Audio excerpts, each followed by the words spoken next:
आपका धन भी जितना आवश्यक है उतना ही कल्याण करेगा। अनावश्यक जब होता है तो बिगाड़ता जरूर है, क्योंकि वो बाढ़ का पानी बनता है और बाढ़ का पानी किसी न किसी तरीके से बाहर निकलना जरूर चाहता है। आदतें खराब करेगा, दिमाग खराब करेगा। इसका मतलब ये नहीं कि कमाना छोड़ दें, गलत तरीके से कमाना छोड़िए, शुभ तरीके से लाइए और फिर उसका लाभ देखिए। वो लक्ष्मी जो पीढ़ियों तक टिकती है और जो आपको शुभ की ओर ले जाती है, वह लक्ष्मी जो भगवान से जोड़े, वह लक्ष्मी जो आपके घर में खुशियां लाए, वह लक्ष्मी जो आपके अंदर सज्जनता पैदा करे, उस लक्ष्मी का नाम श्री है। और ऐसी श्री सबके घर में होनी चाहिए। इसलिए नाम के आगे श्रीमान और श्रीमती लगाया जाता है।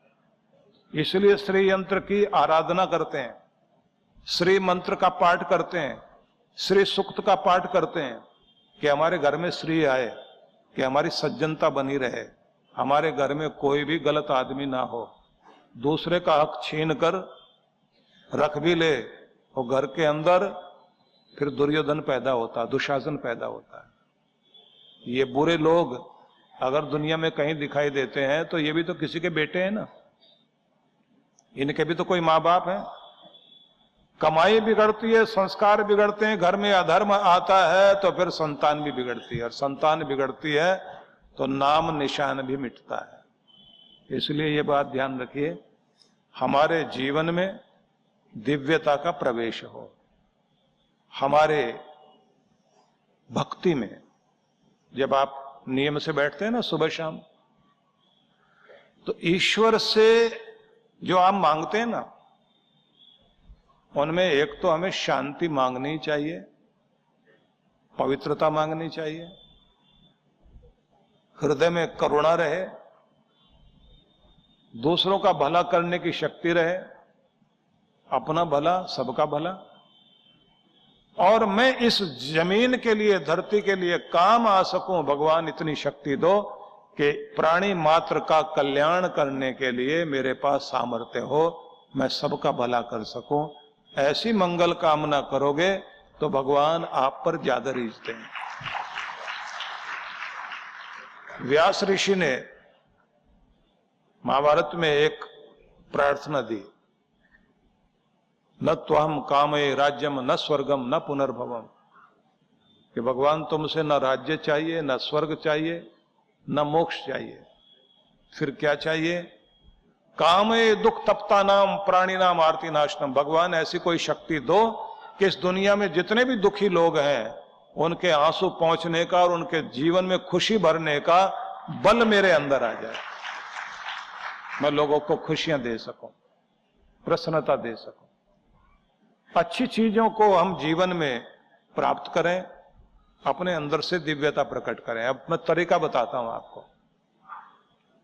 जब आप प्रार्थना में बैठते हो तो शांत होकर, सहज होकर महसूस करो कि आप भगवान की गोद में बैठे हुए हो। आपके मुखमंडल पर अनुभव होना चाहिए कि देवताओं का वास हो गया। आपकी आंखों में प्रेम और करुणा झरती हो, मुखमंडल पर प्रेम और प्रसन्नता का भाव आए, माथे पर शांति और शीतलता आ जाए, रोम रोम में पवित्रता और शांति का वास हो जाए। इतने प्यार से बैठना कि आपको लगे मैं शांत हूं, आनंदित हूं, प्रसन्न हूं, मैं वह दिव्य स्वरूप बन गया हूं जिसके अंदर से शांति बाहर किरणों के रूप में प्रकट हो रही है, आनंद झर रहा है, खुशियां प्रकट हो रही है, क्योंकि मैं इस धरती पर शांति फैलाने के लिए आया हूं। इसलिए परमात्मा की गोद में हूं और अपने प्यारे परमात्मा का बेटा बेटी हूं। मैं शांति का दूत बनकर इस पृथ्वी पर विराजमान हूं। ऐसा मन में भाव लेकर प्रार्थना कीजिए, आप देखेंगे आपके अंदर से परमात्मा की दिव्यता प्रकट होनी शुरू हो जाएगी। आपको लगेगा जैसे आपके अंदर से कोई देवता था, अब उसकी रोशनी बाहर आ रही, उसका नूर बाहर झलक रहा है। आपको खुद लगेगा कि कुछ मेरे अंदर से बाहर प्रकट हो रहा है। प्रेम भी, करुणा भी, शांति भी, प्रसन्नता, सबके कल्याण की कामना। आप आनंद से खिले हुए अनुभव करेंगे अपने आप को, और उसमें सबसे ज्यादा खुद को ही शांति महसूस होती है। कोई भी आपको देखेगा तो क्या कहेगा, कोई देव मूर्ति का रूप दिखाई देता है ये इंसान, क्योंकि अभी प्रार्थना में बैठा है। तो देव मूर्ति बनकर बैठिए, देव शक्ति बनकर बैठिए, देवता वाला रूप धारण करके बैठिए। देवी वाला रूप धारण करके महिलाएं बैठे, पुरुष देवता बनकर बैठे, तो सच में कॉस्मिक एनर्जी, ब्रह्मांडीय ऊर्जा जो आपकी तरफ बरसती है, वो उसी दिव्य रूप को उभारना शुरू कर देगी। जैसे बारिश का पानी गिरता है ना, तो जैसा पौधा होगा, नीम का होगा कड़वाहट पैदा कर देगा, गन्ने का होगा तो मिठास पैदा कर देगा। उसने तो एनर्जी देनी है। अगर आप शांति में बैठे हैं तो भगवान शांति को उभार देगा। अगर आप प्रेम में बैठे हुए हो तो आपका प्रेम और बढ़ेगा। आप करुणा से युक्त होकर बैठे हैं, सबके कल्याण की कामना करते हुए, तो आपके अंदर और करुणा आएगी। इसलिए आप स्वयं को दिव्य रूप में ढालें और प्रेम पूर्ण होकर बैठे। अपने अंदर की कड़वाहट को निकालते जाएं, तनाव को निकालते जाएं। इसलिए साधना में एक नियम है, शिथिलीकरण की जो विधि होती है, उसमें खुद को शांत और शिथिल करते हुए तनाव मुक्त करना होता है। अपना स्ट्रेस रिलीज करें, शांत करें खुद को, अपने होठों पर मुस्कुराहट लाएं, अपने हृदय को प्रेम से भरें, लंबे गहरे सांस लेते जाएं, स्वयं को शांत करते जाएं। थोड़ी देर में आप खिलना शुरू हो जाएंगे। खुद को लगने लगेगा कि जैसे ताजगी मेरे अंदर आ गई है, वसंत ऋतु अंदर ही आ गई है। अब संगीत मेरे रोम रोम से जड़ने लगा है। आनंद से भरे हुए आप बैठे दिखाई देंगे, खुद को अच्छा लगेगा। और उस रूप में प्रार्थना करके जब बाहर आप आते हैं तो घर के लोग क्या कहेंगे? मंदिर से उठने के बाद आप बदल जाते हो, आपका चेहरा बदल जाता है, आपके हाव भाव बदल जाते हैं। खुद आपको भी लगता है मैं भगवान की गोद में बैठकर आया हूं, चार्ज होकर आया हूं, मेरा रूप बदल गया है। और चार्ज होना भी चाहिए। इसलिए शब्द मैंने कहा कि इस 2020 में आपको यह भी याद रखना है कि स्वयं में ईश्वर की दिव्यता को प्रकट करना है। भगवान का जो डिवाइन रूप है, दिव्य रूप है, वो आपके अंदर प्रकट होना चाहिए। हम लोग एक मेडिटेशन कराते हैं, डिवाइन ब्लिस मेडिटेशन। उसमें यही एक भाव है कि अपने आनंद में कैसे जीना है, अपने आनंद में कैसे रहना है। हर आदमी को सीखने के लिए जरूर जाना चाहिए।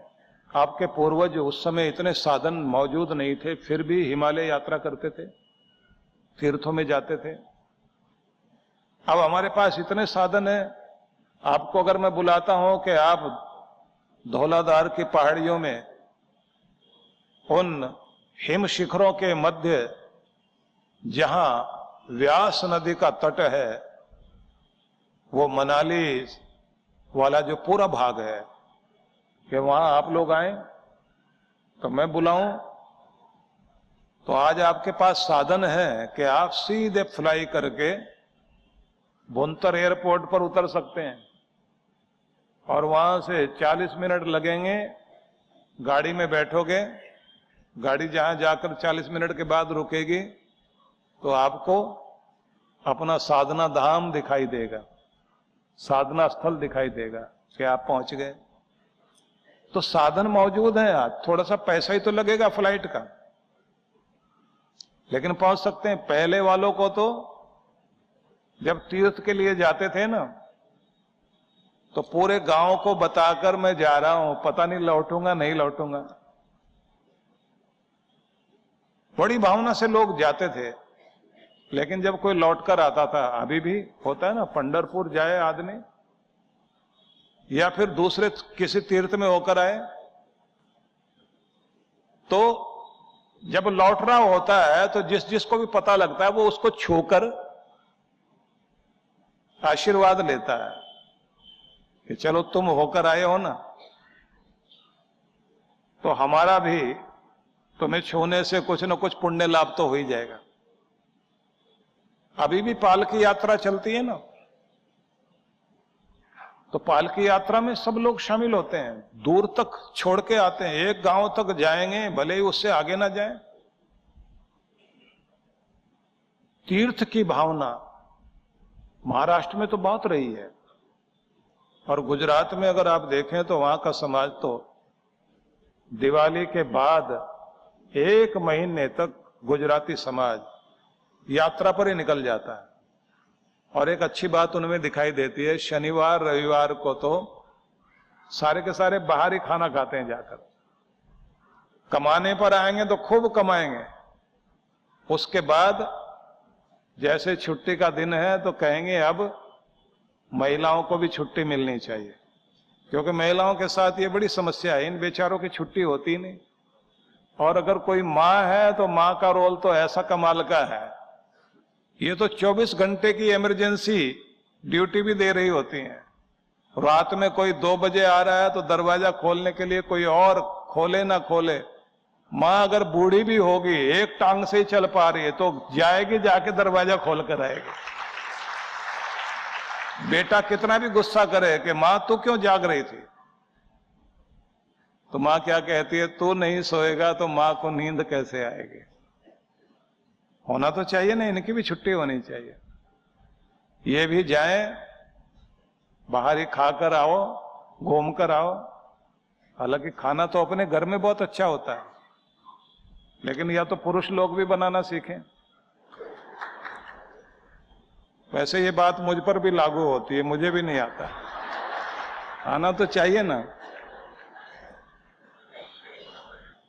अपनी कमजोरी भी आप लोगों के साथ, सबके साथ हंस लेते हैं ना, यहीं बैठ के हंस लेते हैं, लेकिन है तो सही ना।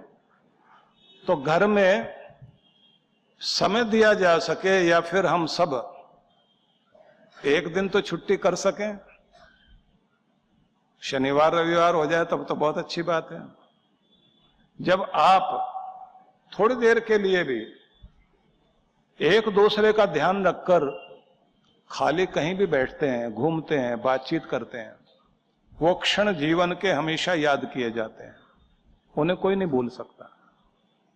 आप कितना भी गिफ्ट किसी को दे दीजिए, वो गिफ्ट याद रहेगा नहीं रहेगा, लेकिन आपने किसी को समय का गिफ्ट दिया हो तो वो हमेशा याद रहता है। महिलाएं तो ज्यादातर यही चाहती हैं कि आप कुछ नहीं तो वक्त दिया करो। दूसरी बात क्या चाहती हैं कि कुछ भी हो, आपसे हम समाधान नहीं चाहते, लेकिन हमारी बात सुन जरूर लिया करो। और पुरुष लोग जो सुनते नहीं, समाधान देना शुरू कर देते हैं। एक लाइन उसने बोली नहीं, उससे पहले ही इलाज बताना शुरू कर देंगे। वो कहती है मैं इलाज नहीं चाहिए, आप सुनो, सिर्फ हम कुछ कहना चाह रहे हैं, हमारी बात को सुन लीजिए। पुरुष जो है वो अपने ढंग से मजाक करते हैं, बोले भगवान ने दोनों कानों में छेद दे रखे, इन्होंने तो कम से कम 8-10 छेद और कर लिए, इतने इतने ये भी भर लिया, ये भी भर लिया, पर सुनती है बिल्कुल नहीं किसी की। हम मजाक करेंगे, लेकिन अगर देखा जाए तो पुरुष क्या सुनते हैं, वो तो एक लाइन सुनते ही जवाब देना शुरू कर देंगे, गुस्सा करने लग जाएंगे। और अगर महिलाओं ने कोई आर्गुमेंट कर दिया तब फिर तो झगड़ा पक्का।